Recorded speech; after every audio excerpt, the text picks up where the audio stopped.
akan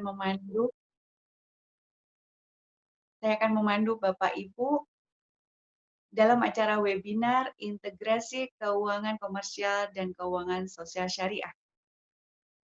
Baik, pada siang hari ini izinkan saya untuk mengucapkan selamat menjalankan ibadah puasa bagi yang menjalankan dan juga mengucapkan selamat memperingati Hari Kebangkitan Nasional karena pada hari ini adalah tanggal 20 Mei bertepatan dengan Kebangkitan Nasional. Insya Allah dengan semangat kebangkitan kita bisa mewujudkan kemandirian dalam ekonomi syariah dan kita dukung terus perkembangan dan pertumbuhan ekonomi syariah. Baik, siang hari ini juga sudah hadir bersama dengan kita semua, di tengah-tengah kita adalah para panelis. Ya, saya sapa, selamat siang, selamat datang kepada Bapak Dr. Sultan Emir Hidayat. Assalamualaikum Ibu Rita, Pak Ari, Pak Gusnul, teman-teman semua. Selamat Terima siang. kasih sudah datang, sudah hadir di webinar ini. Oke, beliau adalah selaku Direktur Pendidikan dan Riset KNEKS. Lalu yang kedua adalah Bapak Ari Purnomo, STM Engineering, MBA, selaku Head of Syariah Business Prudential Indonesia. Selamat datang, Bapak. Assalamualaikum warahmatullahi wabarakatuh. Bu Rita, selamat siang Pak Emir, Pak Gusnul, dan teman-teman semua. Semoga semua selalu sehat dan dalam lindungan Allah Subhanahu wa Ta'ala. Amin. Amin. Warahmatullahi wabarakatuh. Dan yang berikutnya adalah Bapak Gusnul Pribadi, STRFPI, selaku founder komunitas peduli masa depan. Selamat datang Pak Gusnul. Ya, terima kasih Bu Rita. Selamat siang. Assalamualaikum warahmatullahi wabarakatuh, Pak Ari dan Pak Emir. Baik, sebelum acara kita mulai, ada baiknya kita berdoa menurut agama dan keyakinan kita masing-masing. Kita berharap acara webinar pada siang hari ini dapat berjalan dengan lancar dan memberikan manfaat bagi kita semua. Berdoa, saya persilahkan.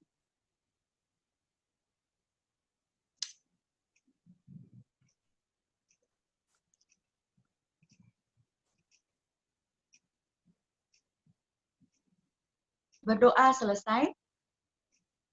Baik, sebelum acara akan segera dimulai, tapi sebelumnya saya akan membacakan tujuan dari pelaksanaan webinar pada siang hari ini. Yang pertama tentunya memberikan pemahaman tentang ruang lingkup integrasi keuangan komersial dan keuangan sosial syariah. Dan yang kedua adalah mengenalkan peran perusahaan asuransi di Indonesia dalam menyediakan produk-produk keuangan berbasis syariah. Dan kemudian yang ketiga adalah mengenalkan wakaf sebagai salah satu mekanisme program sosial yang sampai saat ini masih belum banyak diketahui oleh masyarakat umum, baik dari sistem, tata cara, dan dampak manfaatnya. Untuk susunan acara pada siang hari ini, yang pertama adalah pembukaan, lalu kemudian dilanjutkan dengan opening remarks oleh Bapak Dr. Sultan Emir Hidayat, dan kemudian selanjutnya akan disampaikan materi oleh Bapak Ari Purnomo tentang peran perusahaan asuransi dalam menyediakan produk-produk keuangan berbasis syariah yang dapat diintegrasikan dengan sektor sosial. Dan kemudian materi yang kedua akan disampaikan oleh Bapak Gusnul Pribadi, selaku founder komunitas peduli masa depan, mengenai wakaf produktif sebagai salah satu solusi kesejahteraan negeri. Dan kemudian nanti akan ada tanya jawab yang akan saya pandu dan diakhiri dengan penutup. Oke, selanjutnya kita langsung saja ke bagian yang pertama, yaitu opening remarks yang akan disampaikan oleh Bapak Dr. Sultan Emir Hidayat selaku Direktur Riset dan Pendidikan Komite Nasional Ekonomi dan Keuangan Syariah. Kepada Pak Emir, waktu saya persilahkan. Terima kasih Bu Rita. Assalamualaikum warahmatullahi wabarakatuh. Alhamdulillah. Alhamdulillahirabbil alamin. Wassalatu wassalamu ala Rasulillah amma ba'd. Rabbi shrah li sadri wa yassir li amri wahlul 'uqdatam min lisani yafqahu qawli. Amma ba'du. Pertama-tama saya ingin mengucapkan terima kasih kepada penyelenggara, baik itu KNEKS, kemudian komunitas peduli masa depan bangsa, kemudian juga prudensial, yang alhamdulillah pada hari ini kita mencoba untuk meningkatkan literasi tentang ekonomi dan keuangan syariah di Indonesia. Terutama kita ingin menekankan bagaimana di dalam ekonomi dan keuangan syariah itu ada integrasi antara keuangan komersial yang bersifat komersial, yang tentunya juga mencari keuntungan di dalamnya, tetapi juga ada integrasi dengan keuangan sosial syariah, yang sifatnya itu pemberdayaan, lebih kepada membantu, sehingga inilah menjadi keunikan dari ekonomi dan keuangan syariah itu sendiri. Nah, izinkan saya sedikit memberikan paparan bagaimana integrasi antara keuangan komersial dan keuangan syariah, keuangan sosial syariah itu sudah terjadi di Indonesia. Namun nanti mungkin untuk bagian yang asuransi, saya akan serahkan kepada para expert, para yang ahlinya, yang pakarnya untuk menerangkan secara detail. Next slide please, if you don't mind. Ya, sebelumnya izinkan saya juga memperkenalkan organisasi kami, KNEKS. Ini merupakan lembaga negara yang diberikan mandat untuk mempercepat, memperluas, dan memajukan pengembangan ekonomi dan keuangan syariah dalam rangka memperkuat ketahanan ekonomi nasional. Dan dari skop atau ruang lingkup pekerjaan yang diberikan kepada kami, itu ada dua topik yang sesuai, atau dua ruang lingkup yang sesuai dengan tema kita pada hari ini. Ada 4 sebenarnya, yaitu pertama pengembangan industri produk halal, kemudian pengembangan industri keuangan syariah, kemudian pengembangan dan perluasan kegiatan usaha syariah, dan juga pengembangan dana sosial syariah. Dari 4 itu, 2, yaitu di nomor 2 dan 3-nya itu adalah yang relevan dengan diskusi kita pada hari ini. Nah, kami di KNEKS mempunyai fungsi utama itu 4 juga, yaitu memberikan rekomendasi arah kebijakan dan juga program strategis terkait ekonomi dan keuangan syariah. Kami juga mengkoordinasikan, mensinkronisasikan, dan membuat sinergitas antara para pemangku kepentingan ekonomi syariah di tanah air agar dapat menyusun dan melaksanakan arah kebijakan dan program strategis yang sudah kita susun. Begitu juga kita memberikan rekomendasi solusi atas permasalahan yang ada dalam ekonomi dan keuangan syariah di tanah air. Dan terakhirnya tentu kita perlu memantau dan mengevaluasi pelaksanaan dari arah kebijakan tersebut dan program strategis yang sudah dicanangkan.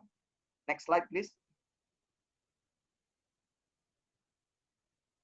Nah, ini rancangan ekosistem ekonomi dan keuangan syariah di Indonesia yang next sekarang ini sedang bangun, dan bisa kita lihat ada integrasi keuangan komersial dan keuangan sosial syariah di dalam ekosistem ini.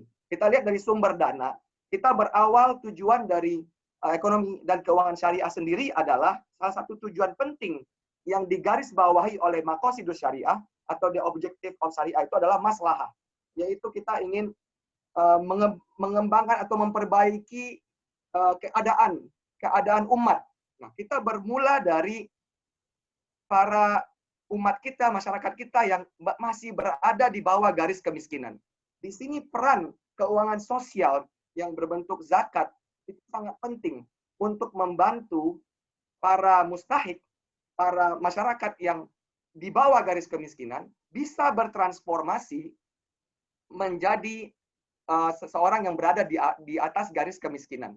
Nah, dana zakat berperan penting di sini juga hasil investasi dari dana wakaf yang bisa membantu memberdayakan masyarakat ini naik kelas dari di bawah garis kemiskinan menjadi di atas garis kemiskinan. Setelah mereka naik kelas, tetapi mungkin mereka masih berada dalam status unbankable, belum layak untuk mendapatkan pembiayaan dari bank. Nah, disinilah peran institusi keuangan mikro syariah, baik itu Baitul Mal wa Tamwil, kemudian bank wakaf mikro, membantu. Tetapi di sini sudah ada kombinasi antara keuangan sosial dan keuangan komersial. Kemudian begitu masyarakat ini yang kebanyakan dalam level ini adalah pelaku usaha mikro dan kecil, bisa ditingkatkan levelnya sehingga mereka mencapai level bankable, kemudian institusi lain yang mungkin masih seputar mikro, tetapi sudah di atas BMT dan BWM, berupa bank pembiayaan rakyat syariah dan fintech syariah akan membantu memberdayakan masyarakat ini untuk menjadi lebih baik. Ketika sudah menjadi lebih baik para UMKM kebanyakan ini, dan kemudian sudah bisa menjadi suatu yang komersial dan juga bankable, maka peran keuangan komersial dalam bentuk perbankan syariah mulai berperan di situ.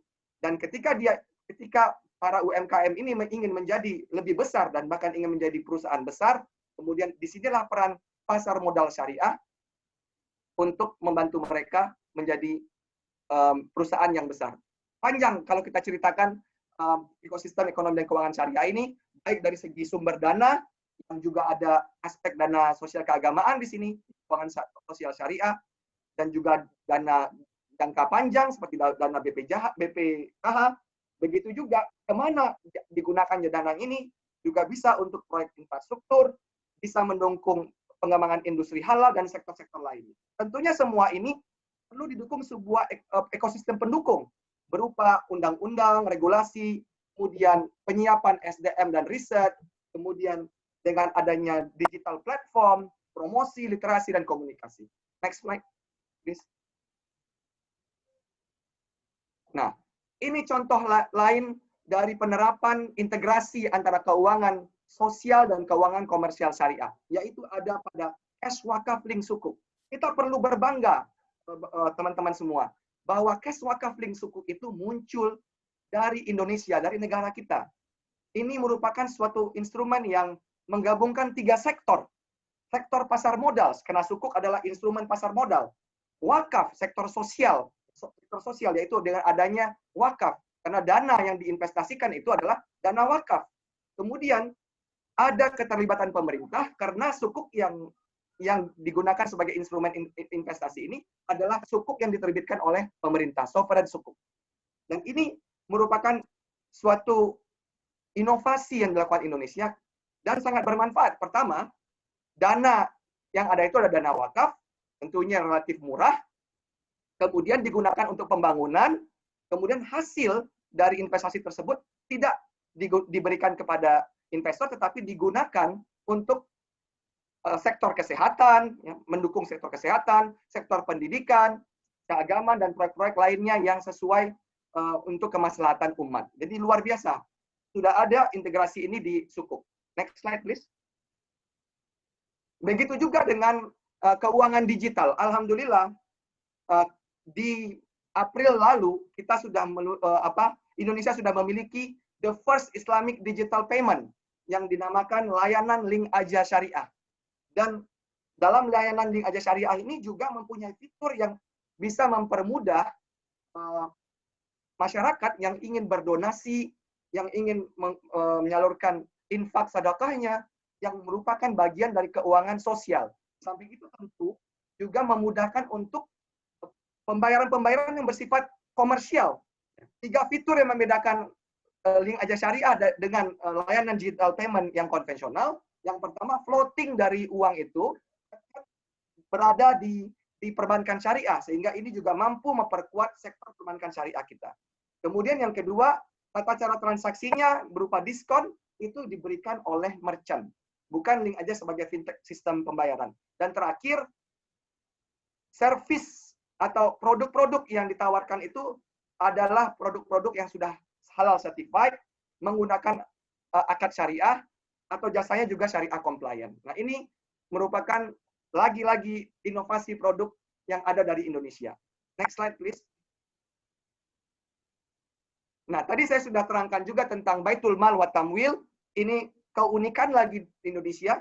Di dalam Baitul Mal wa Tamwil ini ada penggabungan keuangan sosial dan keuangan komersial. Baitul Mal, nah, ini adalah fungsi keuangan sosial dari BMT, di mana BMT menerima titipan dana zakat, infak, dan sedekah, dan juga mengoptimalkan distribusinya sesuai dengan peraturan dan amanahnya. Tentunya dengan hal ini akan mampu tadi membantu masyarakat kita yang dari awal, dari bawah garis kemiskinan, naik ke atas, kemudian yang sudah di atas garis kemiskinan masih rentan, mampu dijadikan bankable. Nah, kemudian di samping itu juga BMT sendiri bukanlah suatu lembaga yang bersifat sosial murni, karena juga ada aspek komersialnya, yaitu dalam tamwil, yang memberikan pembiayaan menggunakan kontrak-kontrak fikih muamalah yang bersifat komersial seperti murabahah, musyarakah, mudharabah, dan lain-lain. Sementara di tingkat sosial itu, selain pemberian zakat, juga ada akad-akad sosial seperti hibah, qard, dan lain-lainnya. Lanjut, next. Nah, terakhir, banyak inovasi produk keuangan syariah. Dan di antaranya itu ada integrasi antara keuangan sosial dan keuangan komersial. Seperti ada auto debit Ziswaf melalui ATM, mobile banking, banyak. Saya tidak mau sebutkan nama banknya, takut promosi, tetapi banyak bank yang sudah mempunyai platform digital yang menyediakan juga kemudahan bagi kita nasabahnya untuk bisa contohnya menyalurkan zakat, infak, sedekah, dan wakafnya. Begitu juga ada infak atau wakaf saham. Dan terakhir yang nanti mungkin akan diterangkan lebih detail oleh para ahlinya, kita juga memiliki suatu produk asuransi yang juga menggabungkan antara komersial dan keuangan sosial syariah, yaitu wakaf dalam asuransi jiwa. Saya tidak akan terangkan ini karena sudah ada ahlinya. Saya mengucapkan terima kasih atas kerjasama yang baik ini dari komunitas peduli masa depan, juga Prudensial yang telah sudi bekerjasama dengan kita dalam rangka meningkatkan literasi ekonomi dan keuangan syariah. Kami berharap dengan acara yang seperti ini, kedepannya makin membaik literasi dan ekonomi keuangan syariah kita. Kita sama-sama mengetahui, OJK sudah melakukan survei di tahun 2019 lalu. Ternyata tingkat literasi kita hanya naik sedikit untuk keuangan syariah, yaitu dari 8,1 ke 8,9. Artinya memang perlu kita bekerja lebih keras, baik itu di sektor publik maupun perusahaan-perusahaan, untuk lebih meningkatkan literasi ini. Nah, kami rasa platform ini bisa digunakan sebagai salah satu cara untuk meningkatkan literasi tersebut. Demikian dari kami. Wabillahi taufiq wal hidayah. Wassalamualaikum warahmatullahi wabarakatuh. Waalaikumsalam warahmatullahi wabarakatuh. Terima kasih kepada Bapak Dr. Sultan Emir Hidayat atas penjelasannya yang luar biasa, sangat padat, tapi informatif sekali. Ternyata banyak sekali ruang lingkup yang kita belum ketahui, Pak Dokter nih ya. Jadi insya Allah dengan adanya pemaparan dan literasi seperti ini, masyarakat umum jadi lebih mengetahui ruang lingkup dari integrasi keuangan komersial dan sosial syariah. Untuk pemaparan materi yang pertama, dilanjutkan oleh Bapak Ari Purnomo, selaku Head of Syariah Business Prudential Indonesia. Bapak sudah siap? Baik. Baik, Pak. Untuk waktu kami persilahkan, Pak Ari. Ya, selamat siang semuanya. Assalamualaikum warahmatullahi wabarakatuh. Wassalatu wassalamu ala asrofil anbiya'i wal mursalin wa ala alihi washabihi ajmain amma ba'd. Terima kasih Mbak Rita atas kesempatannya, Pak Emir atas introduction-nya, luar biasa sekali, dan Pak Gusnul juga, terima kasih banyak. Pada kesempatan ini, saya Ari Purnomo sebagai Head of Syariah Business di Prudential, saya ingin berbagi kepada Bapak Ibu sekalian mengenai aplikasi daripada integrasi sosial dalam asuransi jiwa syariah. Atau dengan kata lain adalah apa aja sih nilai-nilai sosial yang ada dalam asuransi jiwa syariah. Sebelum itu, mungkin saya juga ingin menyapa para audiens di sini. Mudah-mudahan Bapak Ibu semuanya juga dalam kondisi sehat dan selalu dalam lindungan Allah SWT. Bagi yang berpuasa, saya mengucapkan selamat berpuasa dan semoga amal ibadah kita selama bulan Ramadan insya Allah dilipat gandakan oleh SWT. Amin. Sebelum saya berbicara mengenai integrasi sosial dalam asuransi jiwa syariah, saya sedikit ingin memperkenalkan mengenai Prudential Syariah. Silakan slide-nya.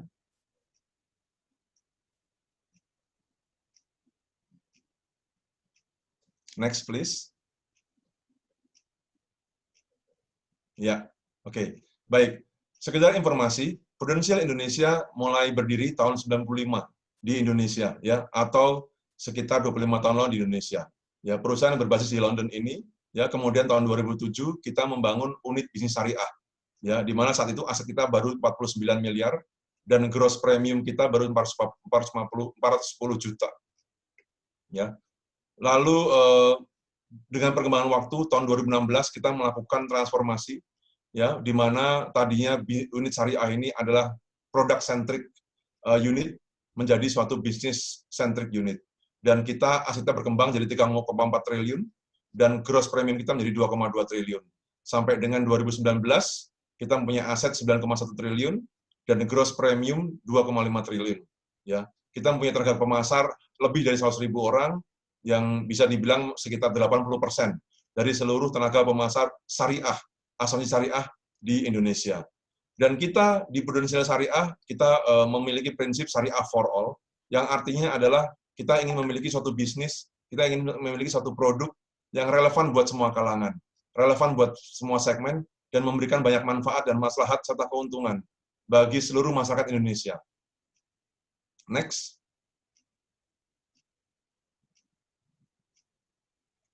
Saya ingin berbicara mengenai konsep asuransi jiwa syariah, yang mana menurut saya adalah ini salah satu bentuk integrasi sosial di dalam asuransi jiwa syariah. Jadi Bapak Ibu sekalian, sebetulnya asuransi jiwa syariah sendiri juga sudah mengusung yang namanya nilai-nilai sosial, atau sudah terintegrasi nilai-nilai sosial tersebut dalam produknya. Kalau kita lihat dari sisi kontrak utamanya, kontrak daripada asuransi jiwa syariah ini menggunakan kontrak yang namanya tabaruk atau tolong-menolong, di mana sekumpulan orang mereka setuju menghibahkan uangnya untuk menanggung risiko apabila salah satu dari peserta tersebut mereka mengalami suatu musibah, kecelakaan ataupun sakit. Ya, jadi ini berbeda dengan asuransi konvensional, di mana asuransi konvensional itu mereka lebih kepada mentransfer risiko. Jadi kita sebagai peserta asuransi jiwa untuk yang konvensional, apabila saya mengalami suatu kemalangan, maka perusahaan akan menanggung risiko yang akan saya alami, menanggung semua hal yang sudah diperjanjikan di depan. Tetapi kalau asuransi jiwa syariah, perusahaan hanya sebagai pengelola. Dana yang terkumpul tetap menjadi dana peserta. Nah, di next slide ini akan semakin lebih jelas konsep berbagi risiko ini. Silakan next slide. Ya. Jadi Bapak Ibu sekalian, ya. Tadi kita sampaikan bahwa asuransi jiwa syariah ini ini memiliki prinsip berbagi risiko atau risiko sharing, risk sharing, ya. Di mana apabila terjadi risiko terhadap peserta, maka santunan asuransi akan dibayarkan dari dana tabaruk. Jadi kalau Bapak Ibu lihat yang di tengah itu, ada sekumpulan peserta yang membayar kontribusi yang akan ditampung pada dana tabaruk. Ya. Lalu kalau sebelah panah ke kiri, ya, apabila salah satu dari peserta tersebut mengalami meninggal dunia, atau cacat, atau kecelakaan, atau sakit, maka akan diambillah dana dari tabaruk tersebut, ya, untuk menanggung daripada biaya-biaya yang dikeluarkan oleh anggota peserta yang mengalami musibah tersebut. Nah, ini Bapak Ibu sekalian, ini yang selalu bentuk suatu nilai sosial daripada konsep asuransi jiwa syariah. Dan peran Prudential di sini hanya sebagai pengelola. Kalau Bapak Ibu lihat ke kanan, ya, kita hanya mendapatkan fee pengelolaan karena kita menggunakan akad wakalah bil ujroh, ya, kuasa dengan fee atau dengan imbalan. Jadi dana tabaruk ini tetap merupakan milik peserta, bukan milik Prudential. Yang mana dana peserta ini akan kemudian digunakan apabila salah satu peserta itu mengalami kemalangan seperti yang di sebelah kiri. Jadi di sini sangat jelas sekali Bapak Ibu sekalian betapa sangat kental sekali nilai sosial, ya, dari produk asuransi jiwa syariah. Bagaimana nilai sosial ini terintegrasi atau embedded di dalam produk asuransi jiwa syariah, ya. Nah, ini integrasi pertama Bapak Ibu sekalian. Ada juga beberapa integrasi yang lain yang akan saya ingin jelaskan juga. Next slide please. Ya. Dalam produk asuransi jiwa syariah di Prudential, kita juga mempunyai fitur wakaf. Ini ada integrasi kedua, ya, yang kita aplikasikan di produk Prudential, produk asuransi jiwa Prudential, di mana nilai sosialnya yaitu wakaf itu menjadi suatu bagian daripada produk kita. Ya. Para peserta asuransi jiwa syariah di Prudential memiliki 3 pilihan. Ya, apakah mereka ingin mewakafkan santunan asuransi meninggal dunia saja, di mana kalau mereka meninggal, para tertanggung itu meninggal dunia, maka santunan asuransinya bisa diberikan kepada salah satu dari nazir yang ditunjuk pada saat akad. Ya, kalau Bapak Ibu lihat di bawah ada 4 logo ini. Ya, ini adalah nazir atau pengelola wakaf yang sudah bekerja sama dengan Prudensial Syariah. Ada Dompet Duafa, ada iWakaf, ada Lembaga Wakaf MUI, dan ada Wakaf Salman ITB. Kita juga akan memperbanyak lagi kerjasama dengan lembaga-lembaga amil zakat dan juga nazir wakaf kita. Ya, jadi apabila peserta memilih wakaf santunan asuransi meninggal dunia, maka dia apabila tertanggung meninggal dunia, maka bisa mewakafkan sampai dengan 95% daripada manfaat tunainya kepada melalui salah satu nazir ini. Ya. Lalu yang kedua juga bisa juga wakafnya dari nilai tunai saja, yaitu nilai tunai daripada investasi. Ya. Nah, ini juga dibatasi maksimum 33% atau sepertiga, karena ini sesuai dengan hadis Nabi, di mana kalau berwasiat kita maksimum hanya bisa sepertiga ya daripada harta kita. Sisanya buat ahli waris tentunya. Ya, jadi itu juga bisa diwakafkan ya melalui lembaga amil zakat atau nadir-nadir yang ada di bawah ini. Lalu yang ketiga juga bisa melalui kombinasi daripada santunan asuransi meninggal dunia dan nilai tunai juga. Ya, jadi Bapak Ibu sekalian adalah dalam bentuk salah satu integrasi sosial yang kita aplikasikan dalam produk asuransi jiwa syariah di Prudensial.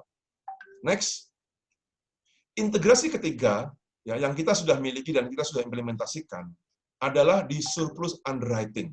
Ya, kalau mungkin terminologi ini cukup agak asing bagi Bapak Ibu sekalian, ya. Surplus underwriting adalah sisa dana yang terdapat pada rekening dana tabaruk. Tadi kalau Bapak Ibu lihat tadi ada dana tolong-menolong ya yang dikumpulkan nama dana tabaruk. Nah, itu setiap tahun dikeluarkan untuk membayarkan klaim dan lain-lain. Nah, selalu ada sisanya dalam tiap tahun. Nah, sisa dana ini akan kita bagikan ya sesuai dengan yang sebelah kiri gambar payung merah itu ya, sesuai dengan yang diinginkan oleh nasabah. Apakah dana ini itu dikembalikan ke dana tabaruknya atau diberikan kepada peserta yang tentunya peserta ini sesuai dengan kriteria tertentu ya, atau disalurkan melalui pengelola. Nah, pada saat kalau Bapak Ibu lihat di box ini ya di kotak yang sebelah kanan ini, pada saat peserta itu melakukan akad ada pilihan ya dari 3 pilihan ini ya, peserta bisa memilih satu, apakah mentransfer dana surplus underwriting kepada dana tabaruk dan investasinya. Lalu kedua, apakah ini mengembalikan dana ini ke dana tabaruk, atau ketiga ingin mendonasikan melalui dana community investment atau kita biasanya kenal sebagai CSR di Prudensial Indonesia. Nah, ini Bapak Ibu sekalian ya, pilihan ketiga ini adalah satu juga nilai sosial yang sebetulnya peserta bisa lakukan. Peserta bisa pilih untuk melakukan sedekah atau infak dengan melalui pilihan ini. Nah, ini yang menjadi satu bagian juga yang menurut saya sangat bagus dan sangat penting sekali, sehingga menjadi peserta dari asuransi jiwa syariah Prudensial juga bisa merasakan suatu manfaat ya dan suatu kenyamanan tersendiri dengan bisa menyisihkan sebagian dana tabaruknya untuk keperluan sosial ya. Ini Bapak Ibu sekalian 3 hal ya yang kita aplikasikan dalam asuransi jiwa syariah khususnya di Prudensial Syariah ya, mengenai nilai-nilai sosial atau kegiatan-kegiatan sosial yang ada ya. Tentunya Prudensial Syariah tidak berhenti di sini saja. Kita akan terus mengintegrasikan ya nilai sosial ini terhadap terhadap produk-produk asuransi jiwa Prudensial Syariah. Karena kita melihat bahwa nilai sosial ini mempunyai suatu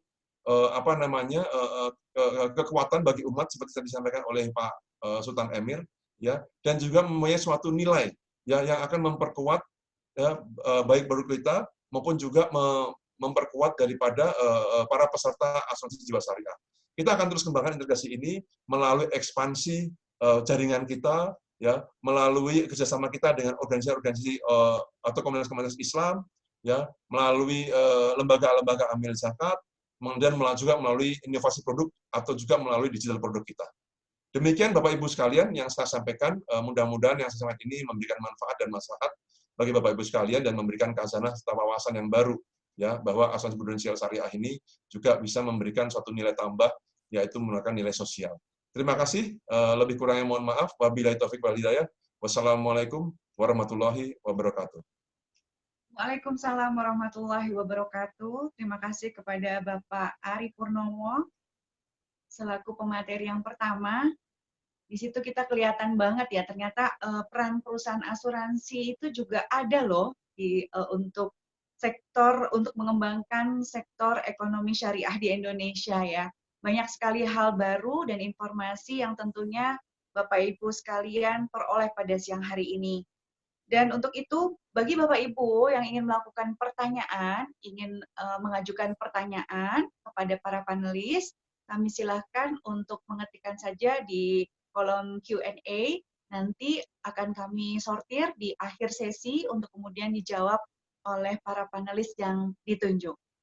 Untuk selanjutnya, pemaparan materi yang kedua akan disampaikan oleh Bapak Gusnul Pribadi, selaku founder dari komunitas peduli masa depan. Bapak Gusnul sudah siap? Ya, thank you. Oke. Kepada Bapak Gusnul, kami persilahkan. Baik, bismillahirrahmanirrahim. Assalamualaikum warahmatullahi wabarakatuh. Alhamdulillahirrahmanirrahim. Allahumma sholli ala Muhammad wa ala Muhammad. Rabbi shrah li sadri wa yassir li amri wahlul 'uqdatam min lisani yafqahu qawli. Senang sekali Bapak Ibu semua hadirin webinar siang hari ini, dan saya sampaikan terima kasih buat Pak Emir dan Pak Ari atas paparannya yang luar biasa. Di kesempatan yang ketiga atau yang kedua ya, tadi opening speech-nya dari Pak Emir, di kesempatan yang berikutnya ini saya mendapatkan tugas tentang aplikasi wakaf ya, menjelaskan tentang aplikasi wakaf dalam kehidupan. Ya, tentunya saya akan mulai dengan pertanyaan yang mungkin kita jawab masing-masing dalam hati, apa sih yang kita ketahui tentang wakaf selama ini? Setelah kita tahu dengan apapun yang Bapak Ibu ketahui hari ini, seberapa penting sih makna wakaf itu sendiri dalam kehidupan kita? Ya, nah, itu yang mau kami bahas, kami sharing di bagian yang terakhir ini. Sebelumnya perkenalkan dulu, kami dari komunitas peduli masa depan ya, berbeda posisi dengan KNEKS dan Prudential Indonesia. Maka tugas komunitas kami dalam di masyarakat adalah mensosialisasikan produk-produk jasa keuangan melalui konsep-konsep praktis, dan ini tentunya dalam rangka membantu program nasional ya untuk dalam hal literasi dan inklusi produk keuangan syariah. Ya, jadi kami yang bertugas untuk bisa menjelaskan bagaimana sih produk itu dengan bahasa-bahasa yang lebih bisa difahami oleh masyarakat, sehingga masyarakat berkenan mau paham untuk memiliki atau inklusi produk keuangan syariah itu sendiri. Baik, saya buka dengan satu case, karena latar belakang komunitas kami adalah financial planner, jadi apa hubungannya ini dengan financial planner? Kita coba bahas.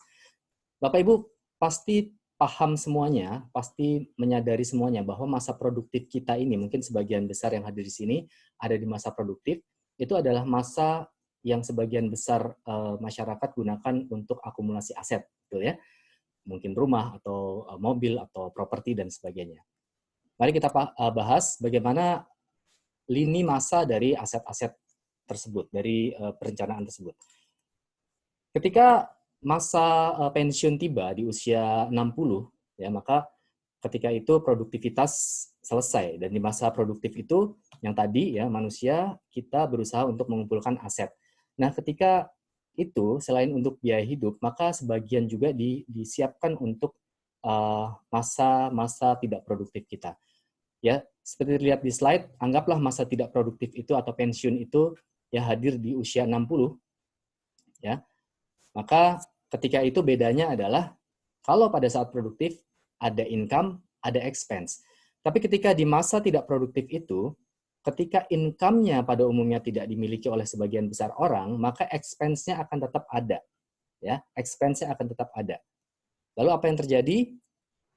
Apa yang kita siapkan di masa produktif itulah yang akan menghidupi masa tidak produktif kita atau masa pensiun kita masing-masing. Jadi ada aset yang disiapkan untuk penghasilan kita di masa pensiun, ya, sehingga kita tetap bisa memiliki income di masa tidak produktif tersebut.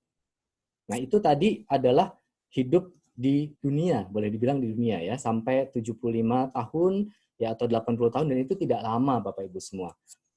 Dibanding kehidupan setelahnya. Kalau saya gambarkan di layar, itu adalah masa ketika kita setelah meninggal ya, di akhirat, yaitu unlimited. Kita nggak tahu sampai kapan.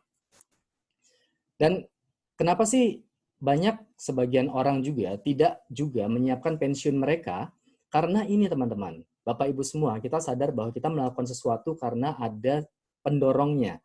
Dan sebagian orang itu lebih suka pastinya untuk membelanjakan aset atau membelanjakan resource-nya atau uangnya langsung karena langsung didapatkan, karena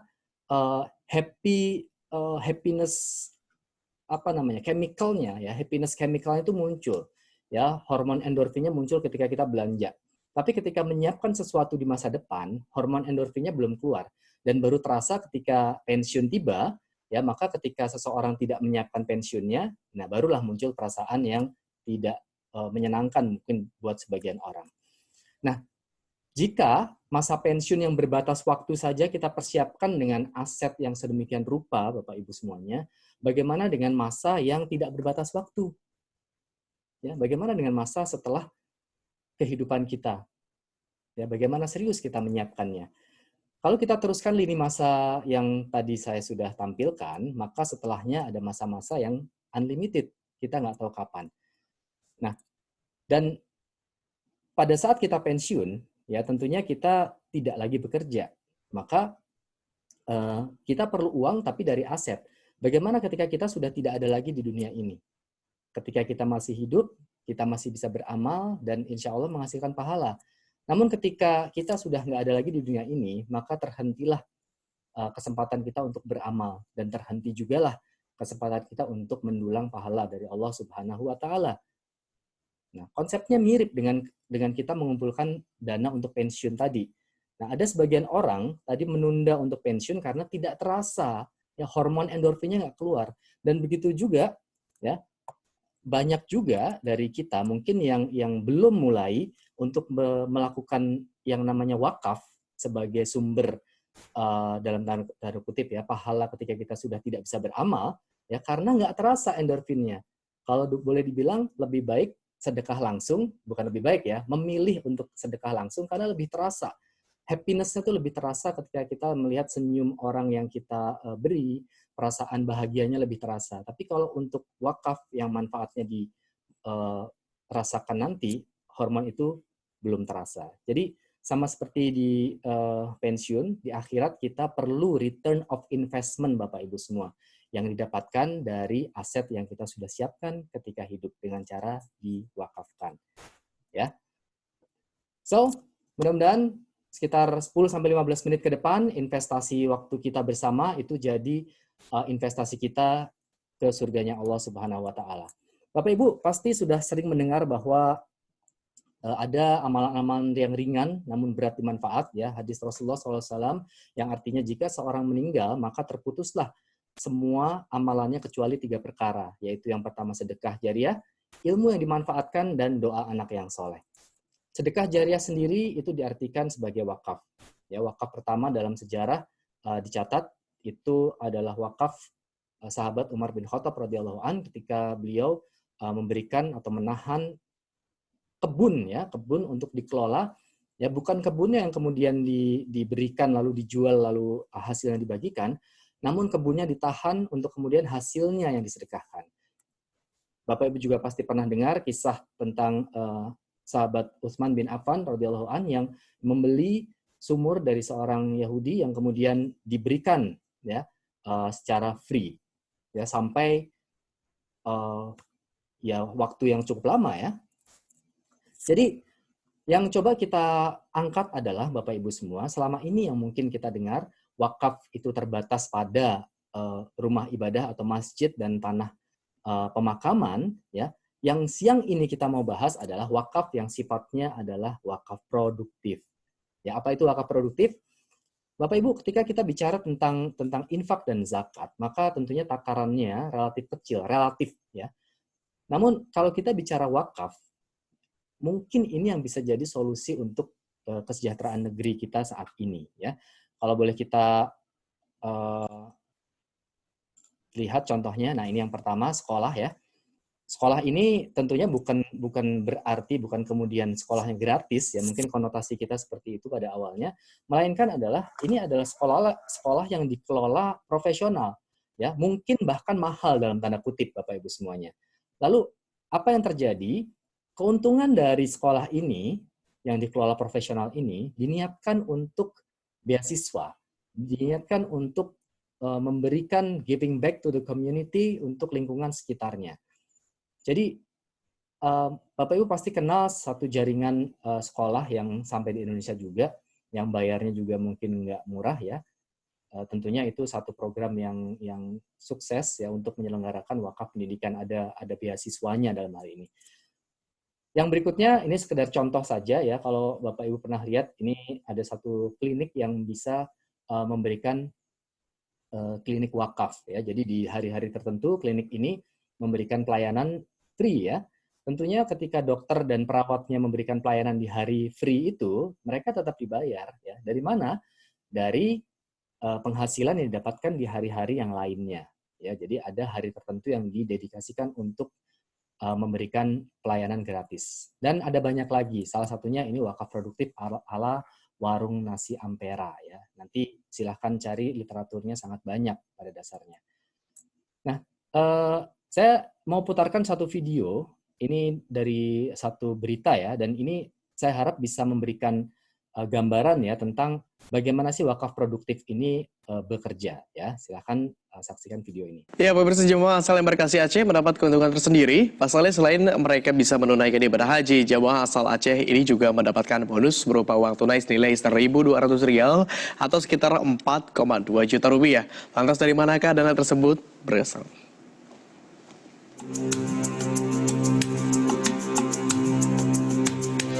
Ya, tiap tahunnya sejak tahun 2006, jamaah asal Aceh yang berangkat via embarkasi Aceh berhak mendapatkan tambahan uang jutaan rupiah. Tambahan uang ini diberikan saat jamaah sudah berada di Tanah Suci.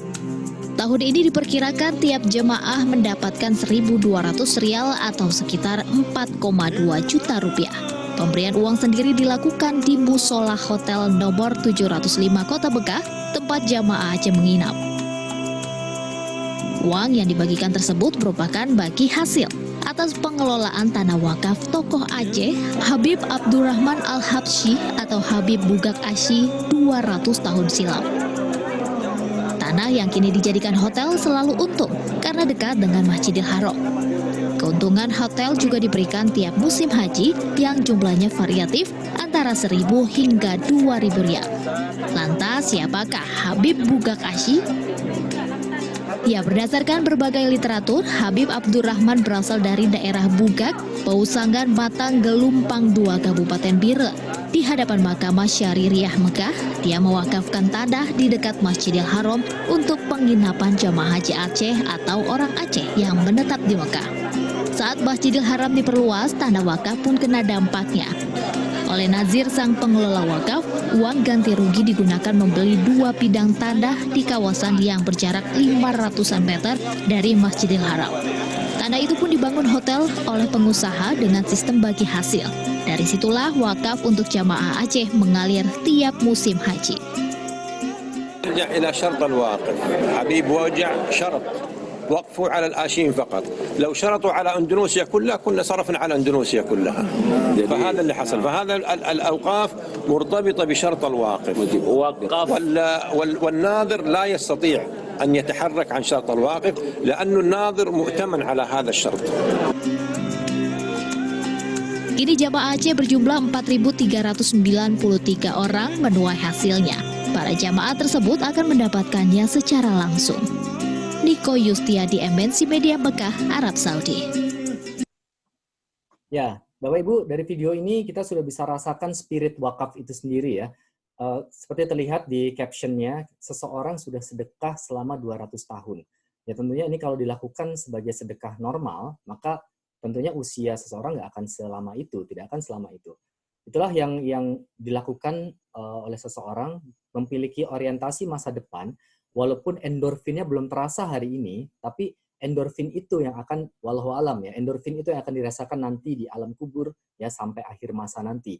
Ketika kita sebagai manusia membutuhkan pahala, return of investment dalam tanda kutip, ketika amalan-amalan sudah tidak bisa lagi dilakukan, maka Habib yang tadi kita dengar kisahnya 200 tahun sudah mendapatkan manfaat tersebut. Ya, Masya Allah. Pertanyaan berikutnya adalah, mungkin ini tidak nyaman buat kita dengar. Ya, ketika hari ini adalah hari terakhir seseorang, maka apakah semuanya harus pergi begitu saja? Ya, mungkin kita sudah ada niat untuk melakukan wakaf, tapi bagaimana jika kita belum? Bapak Ibu sahabat semua, kita tahu bahwa wakaf produktif yang tadi kita bahas itu identik dengan sesuatu yang besar, sesuatu yang mungkin perlu biaya besar. Lalu bagaimana dengan sebagian masyarakat yang ingin juga punya spirit berwakaf, tapi memiliki keterbatasan dalam sumber daya? Nah, itulah yang tadi dibahas oleh Pak Ari, ya, dan ini kami angkat kembali, wakaf wasiat lah yang jadi solusi. Wakaf wasiat ini bisa menjadi salah satu solusinya, Bapak Ibu semuanya. Ya, apa maksudnya? Tadi Pak Ari sampaikan tentang salah satu program di Prudential Indonesia, yaitu asuransi jiwa syariah yang santunannya diwakafkan. Ya. Jadi pemegang polis itu dapat memberikan wasiat wakaf, uang santunan asuransi jiwa yang kemudian diberikan ke pengelola wakaf, ya, lalu dananya dimanfaatkan untuk produktivitas dan pemerataan kesejahteraan. Nah, hari ini komunitas peduli masa depan memiliki niat untuk mengajak banyak orang untuk memulai ya merencanakan wakaf, karena kami yakin seperti persiapan pensiun, manfaat ini baru bisa dirasakan di kemudian hari ketika kita sudah tidak hidup lagi tentunya. Dan hari ini kami hadir di webinar ini untuk mengajak bagaimana kalau kita bersama-sama menyiapkan aset baru khusus untuk wakaf ini. Ya tentunya bukan berarti aset fisik ya, melainkan perencanaan dengan konsep asuransi syariah, saling tolong-menolong. Tadi Pak Ari sudah paparkan 3 integrasi yang ada di program Prudential Syariah. Dan dengan cara yang mudah dan murah, kita bisa memulai wakaf tersebut. Ya. Izinkan saya berikan contoh, hanya dengan sekitar 5% dari income, saya berikan contoh angka nanti ya, kita sudah bisa memulai untuk berwakaf. Jadi kalau income kita, saya sebut angka misalkan 50 juta rupiah, maka 5%-nya adalah 2,5 juta per bulan. Ya, maka itu jika kita memiliki program, salah satu program asuransi syariah di Prudential, itu kita bisa memiliki rencana wakaf sebesar 2,5 miliar. Ya, itu asumsinya pria seumur-umur saya lah ya. Sekitar range-nya 35 sampai 45 tahun. Ya, tentunya tergantung usianya masing-masing. Sehingga 2,5 miliar itu ya nantinya akan dititipkan ke nadhir zakat, nadhir wakaf ya, untuk kemudian dikelola dan pahalanya insya Allah kita harapkan mengalir sampai akhir masa. Ya, program ini tentunya sudah difatwakan oleh Majelis Dewan Syariah Nasional, Majelis Ulama Indonesia ya, dan ada fatwanya nomor 106 DSN MUI _10 Romawi _2016. Ya, jadi insya Allah ini sudah sudah difatwakan sedemikian rupa oleh Dewan Syariah Nasional MUI. Dan terakhir saya mengangkat kembali inilah profil nazir-nazir wakaf dan ada beberapa yang lain ya. Ini tadi yang Pak Ari tampilkan sebagai nazir wakaf yang bekerja sama dengan Prudential Indonesia ya untuk memberikan pelayanan ya, mengelola dana wakaf sehingga produktif dan manfaatnya dapat mengalir ke masyarakat luas.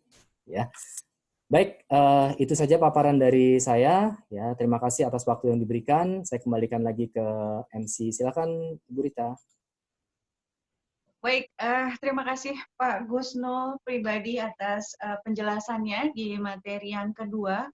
Tentu banyak sekali hal yang baru yang kita bisa ambil pada siang hari ini, bahwa ketiga panelis yang hadir pada siang hari ini, yaitu sebagai KNEKS sebagai regulator, kemudian Prudential Indonesia sebagai operasional, dan kemudian komunitas peduli masa depan sebagai distributor, itu akan memberikan kolaborasi yang luar biasa untuk mendukung pertumbuhan ekonomi syariah di Indonesia. Baik, itu kita akhiri untuk materi, pemaparan materi. Selanjutnya adalah saya ingin membacakan beberapa pertanyaan. Ada beberapa pertanyaan yang masuk ke kolom QA. Yang pertama adalah terkait dengan pembiayaan dari BMT. Pak Emir sudah siap? di sini dikatakan bahwa hanya kalangan pengusaha, Pak Emir, yang mengetahui prosedurnya. Padahal dana ZIS yang terkumpul untuk membantu mengentaskan mustahik ke level sampai muzaki itu sangat diperlukan. Lalu strategi apa yang bisa Bapak sarankan untuk sosialisasi hal ini? Ya, memang hal ini suatu kenyataan, ya walaupun BMT itu punya dua fungsi tadi, Baitul Mal, wa Tamwil, tetapi fungsi Baitul Malnya ini memang secara umum tidak spesifik kepada BMT tertentu, secara umum memang masih perlu ditingkatkan. Memang selama ini fungsi tamwilnya yang lebih kuat dibanding fungsi malnya itu. Nah, di sini di saat pandemi 19 atau COVID-19 yang terjadi ini merupakan momentum yang baik bagaimana kita mengoptimalisasikan dana-dana sosial keagamaan secara umum, termasuk zakat, infak, sedekah, dan wakaf di dalamnya. Nah, salah satu cara untuk mengoptimalisasikan dana sosial keagamaan ini adalah melalui optimalisasi fungsi Baitul Mal BMT. Nah, ini perlu disosialisasikan kepada para anggota BMT, karena kebanyakan BMT bentuknya koperasi. Nah, perlu disosialisasikan. Justru ini juga bisa menjadi penunjang, karena sekarang ini, Ibu Rita, kita sudah mengadakan FGD dengan berbagai pemangku kepentingan institusi keuangan mikro syariah. Salah satu problem yang mereka hadapi itu adalah likuiditas. Karena banyak anggotanya yang saat ini justru mengambil simpanan, bukan menambah simpanan, karena penghasilan mereka terdampak karena pandemi ini. Nah, sekarang ini bagaimana nih, kan likuiditas ini kan juga suatu hal yang penting. Justru dengan mengoptimalkan fungsi Baitul Mal BMT, sehingga ada pengaliran dana-dana sosial keagamaan ke dalam BMT tersebut, keadaan likuiditas ini atau risiko likuiditas ini dapat dikecilkan atau diminimalisirkan. Nah, ini saya benar-benar menghimbau ke banyak pihak untuk lebih mengoptimalkan fungsi Baitul Mal dari BMT. Nah, salah satu caranya itu ya kita adakan sosialisasi, kemudian peningkat program-program literasi dan lain-lainnya. Mungkin itu dari saya, Ibu Rita, jawabannya. Oke, baik, Pak Emir. Kalau ada satu lagi masih bisa, Pak? Boleh. Ini apakah ada sumber yang bisa diakses, Pak, berkaitan dengan data-data persebaran wakaf di Indonesia untuk saat ini? Ya, dari Kemenak sendiri ada datanya, kemudian juga ada dari BWI, tapi memang lagi-lagi nih merepresentasikan pribadi, saya rasa data wakaf yang akurat itu belum 100% akurat adanya sekarang ini. Jadi memang masalah data itu menjadi problem juga, bukan hanya di masalah wakaf di Indonesia ini, ekonomi syariah secara keseluruhan datanya itu masih scattered. Contohnya jumlah BMT aja di Indonesia ini. Siapa yang tahu pasti itu berbeda-beda data dari Kementerian, UKM, Koperasi dan UKM dengan data yang Dinas Koperasi dan UKM di daerah aja berbeda. Nah, ini memang menjadi tantangan. Saya tidak bisa memberikan data yang akurat, tapi data-data estimasi atau perkiraan itu ada di Kemenak, kemudian di BWI. Terima kasih. Baik, Pak Emir.